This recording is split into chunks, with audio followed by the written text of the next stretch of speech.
We'll go straight to questions, and let's start with Anthony Dasher, and then we'll go to Jake Rowe. Hey, Coach. I guess just start off. How much did you kind of catch yourself taking an extra glance at how the young secondary guys were doing, and kind of what was your take today?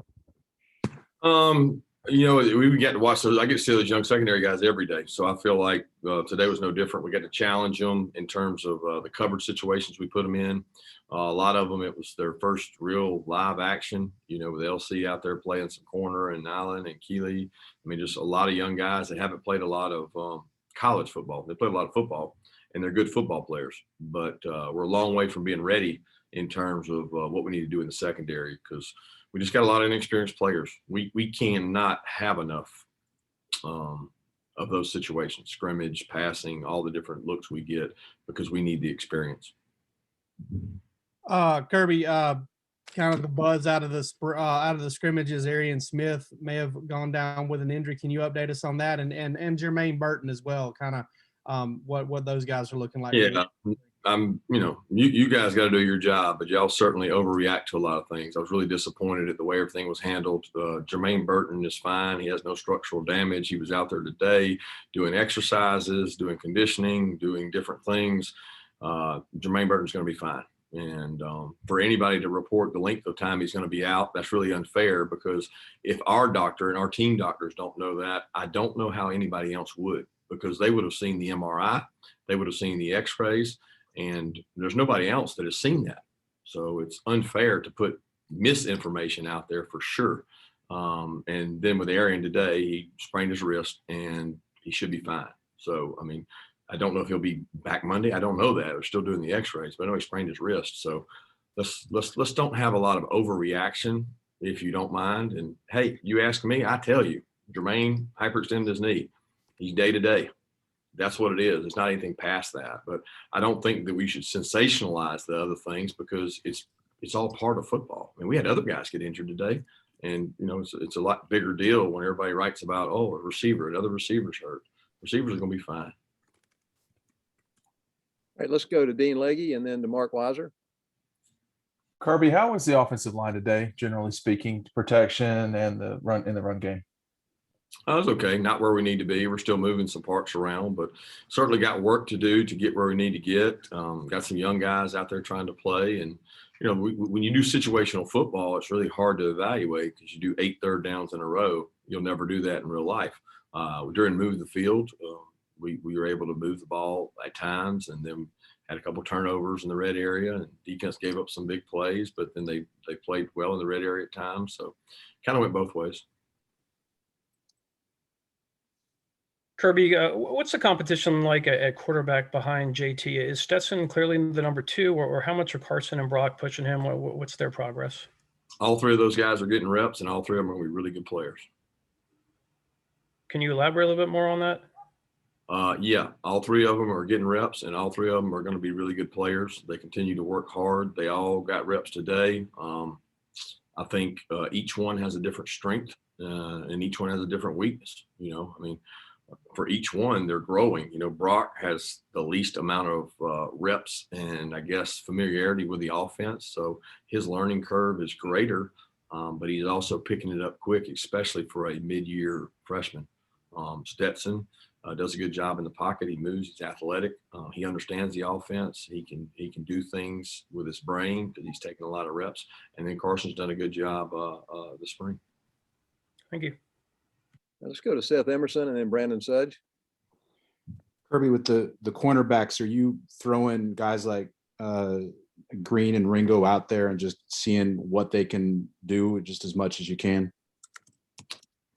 Well, I mean, everybody gets reps, right? All the corners we have working. I think we got 6 corners or something working. So we don't have any corners that have experience. So I look at it as all of them are getting reps, and all of them are getting better. And the good thing is we get to challenge them in passing situations. And, you can have a corner play a whole game and him not be involved in a play if everything goes away, or they stop the run, and, one play may affect you out of 60. Well, we try to make more plays than that, attack those guys so that we get to play one-on-one in the perimeter, which is the hardest thing to do probably in all of college football, is covering people one-on-one on the perimeter. And that's what the corners have to do. So we're getting all those guys lots of reps. Hey, Kirby, a question kind of away from football. But I saw that the other day you got the COVID vaccine. I mean, did you also kind of do that as an example for your players? How are you guys educating everybody on the vaccine and allowing them to get the vaccine if they wish to have it? Yeah, Ron and the athletic training staff has done a tremendous job educating our entire athletic department. And we've had the ability as coaches to get the vaccine, which we think is important, and our players will have the ability to do that well moving forward. We'd like to get through spring to be able to do that. There's some benefits, some incentives that they've laid out with not having to test, not having to contact trace if you get the vaccine. Ron and his staff's doing a great job of bringing in people familiar with the vaccines and a very good understanding, the doctors that can talk to our team and educate them on the benefit for really their families, for the group as a whole, and safety purposes. So we're trying to encourage that. All right, let's go to Mike Griffith, and then we'll go to Henry Queen.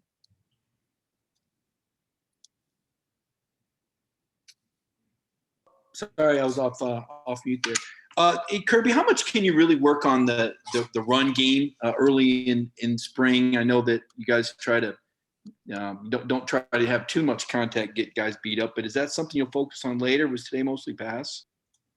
No, I would not say that. It was we had really good run situations. I mean, I don't know how many times we rushed it total. It was a lot, but I mean, there's a lot of snaps. It's 130 snaps. So the passing situation is obviously third down and 2 minute, but the rest of the scrimmage is call it like you see it, and we called it, and we got backs, we got good backs. They get to go out there and carry the ball and run it. We did that, so that was a chance for us to run the ball is important. I think it's an important thing to do. So we're not sitting here saying you got to run it 25%, 50%, 70%. You got to run it to win the game, and you got to throw it to win the game. So we worked on both those things today. Hey Kirby, any other major takeaways from this scrimmage? And looking back on the 15 practices, were you able to accomplish what you accomplished? Also in light of the fact that you didn't even have spring practice last year. Yeah, the only thing I would take away from the scrimmage, I was pleased with the energy. We made some arrows. A lot of guys, 16 mid-years out there, they were a little nervous. There's some anxiety there, but I thought the energy was good on both sides of the ball, meaning when somebody made a play, there was enthusiasm. There was more connection out there, not guys going through the motions, which can happen sometimes in the spring. That wasn't the case today. I thought there was positive energy towards people making plays, which is important to me right now. And in terms of getting things done, I think what do we got? I think it was practice maybe 9. I think we got 6 left. So we're not where we need to be yet. All right, let's go to Vance Levy, and then we'll go to Connor Riley. Kirby, I know yards after catch is always a priority. How are the backs and the receivers done, not only today, but throughout spring? And then are there any of those mid-year guys that you're willing to say have been doing really well? No, there's really not. Anybody I'm willing to say is doing really well, because I think it's hard to do really well as a mid-year. Really well to me as a starter, and that's hard to do as a mid-year. So are they improving? Yes. Are they going to be good players? Yes. Are they there yet? No. As far as yards after catch and yards after contact, we track it on defense. We track it on offense. It's what makes you successful. Hard to measure in practice because, we don't tackle, and we're trying to keep football as safe as possible. So it's harder to track those numbers when you're not really live tackling.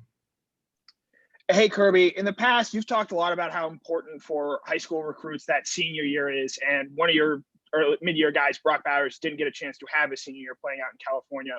How, if any, has his development been impacted by the lack of that spring? And I know you just touched a little bit on mid-years, but what have you seen from him so far? A talented guy, He's bright. He's learning quickly. Physically gifted with some speed and burst and great hands. Got a ways to go in the blocking game in terms of the run game, but that's something he's going to develop because he has toughness. He's going to continue to work in the weight room to get stronger and do some things, but he can do things with the ball in his hands, and he's a good athlete. So, well, this kid lined up at tailback in high school and made plays, so he's used to carrying the ball. All right, we've got a little time left. Let's open up to anybody who wants to jump in. Follow-up questions. Hey, Kirby, this offseason, there was a lot of talk and action by you and your team, surrounding social issues. Just curious how you've been able to process, the past couple of days, especially as, the new voting laws crossed into the sports world with, the MLB AllStar Game getting moved out of Atlanta. Just how have you been able to process the past couple of days? Yeah, we still have our skull sessions where we try to connect as a unit, and we rotate those groups and rotate coaches within them. And that's a safe space where we feel like our kids can talk and be open with us and tell us how they're playing. I can't say in the ones that I've been in, I don't get to sit in all of them, that those topics have always come up. But certainly if they do, we address them with our kids and allow them to voice how they feel and maybe how it affects them personally, whether it affects them with their family or whatever. And we've been consistent with that and that messaging. And do you think that that's helped? I mean, I think that's a relatively new thing, and you've been around the game so long, opening up about things that aren't football related like that. Yeah, I think it always helps. I don't think we do enough. I mean, I think that there should be, more time dedicated to that, to our players. I think it helps mental health in general. And I think when you look at the mental health of the student athlete, it's probably one of the most different things that you have to deal with now in coaching, when 10 years ago, I'm not saying it wasn't present, but I don't know that we addressed it as much as we do now. And certainly, a lot of our players struggle day to day with things like COVID, things going on in the world, things going on at home. And we just want them to feel comfortable being able to talk about whatever the topic is. Kirby, I wanted to ask you about Jalen Kimber. I know we hear a lot about Keeley. He's obviously a highly rated guy that's done well. How's Kimber coming along, and can you give us some insight into what he did today?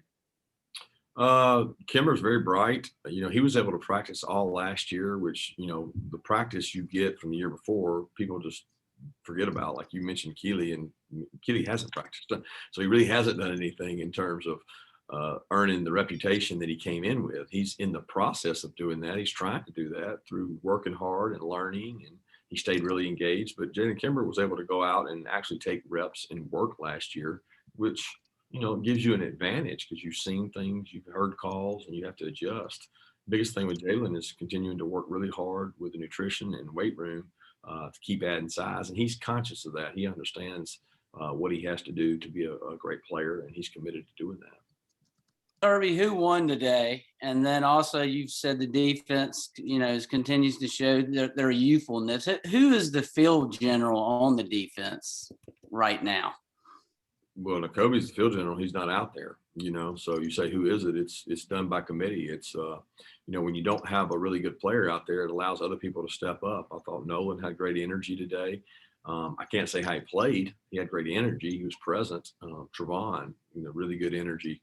And really played hard, but nobody won today. Today, you want to say Georgia won, but I got to go back and watch the tape to be able to answer that. It's always hard in a scrimmage. Nobody wins and loses because offense makes plays and defense makes plays, and special teams. We had a lot of kicking situations we get to find out about. Hey, Kirby, I wanted to see your inside linebackers. Nakobe Dean had the surgery, and then you got, Tresman Marshall, I think, was injured last year. What are your numbers like there? And is it offering some guys a chance to kind of step up and show what they can do? Well, Nakobe still takes walkthrough reps. He takes every mental rep. I've never had a player probably in all my career coaching that was more engaged. You have to stay on certain guys when they're injured to stay engaged. Nakobe's calling things out. Like he's playing linebacker every play and making the call from the sideline. You can hear him. He's engaged. He's on top of it. And plus he gets reps in individual and walkthrough. So I feel good about the work he's putting in. Tresman has been getting reps. Tresman's out there practicing, doing everything he can. He was able to get his surgery a little bit earlier than N'Kobe. And then the other guys, Quay's practicing a lot, Channing Tyndall's practicing a lot, Ryan Davis, John Staten. There are a lot of guys out there working at inside backer. Hey, Coach. I read a little bit about the 1996 G-Day that was played at Clark Central due to the Olympics. And if I'm not mistaken, you had 2 picks in that game, one of which you ran in for a touchdown. So can you recall anything about that experience of moving the game to a new location? And what was that like from a player perspective? I really don't remember much. I remember having to get on a bus and go to Clark Central, and I remember scrimmaging there. But I don't remember the 2 interceptions, and definitely don't remember one in for a touchdown. So that must have been against Bobo, because he's the only one that would throw one to me. Hey, Coach, is there anything different about the way JT is kind of going about his business now that he's, for all intents and purposes, knows he's going to be the starting quarterback? I wouldn't say different. JT's always been about his business. That's JT. JT's very serious. He's very into it. He has growth he can go through, and for him, continuity is important. And we haven't had great continuity with this back out, that receiver out, he's out. So we've been ping ponging guys around. That's always tough. But I think he's asserted himself more in terms of command of the offense. Get the signal, get the call, hurry up, let's go. Oh, we're too late for this motion. We got to get into the call. There's a lot of things that help you feel comfortable in terms of being able to call plays. As an offensive coordinator, he understands those things and does a good job. Kirby, I was a little bit curious about what was your reaction when you saw that the MLB AllStar Game was being moved, and is there any concern that this could affect other events like the SEC Championship or National Championship coming, in years to come? Yeah, I try my best to keep my head down and continue to work on our team and what we have to deal with our players. And I certainly worry about the mental state of our players and like I talked about before, the ability to have safe space and open conversations. But I don't get into the political side of it. Got time for 2 more questions? 2 more questions. Anyone? Kirby, you mentioned special teams. How did they do today? And as a whole, how have they done thus far?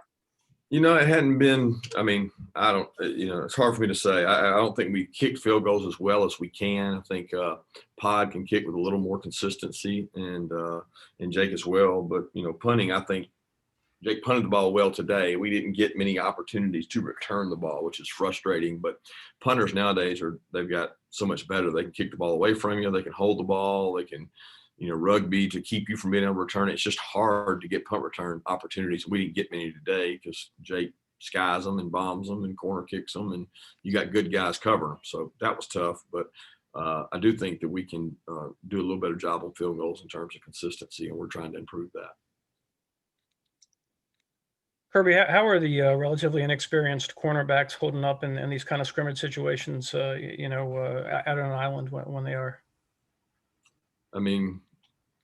Mark, that's hard to answer. What do you mean? Do you want to know a percentage win? Do you want to know, ask me a more specific question? How are they holding up? Do they win some? Yes. Do they lose some? Yes. How would you assess? I don't know how to answer that question. How would you assess their progress halfway through the spring? I would assess that we have to get better. We are not where we need to be. Maybe that answers your question. We're not where we need to be in terms of defensive back play. Thanks. All right. Thanks, Coach Smart. Thanks, everyone. Have a great day.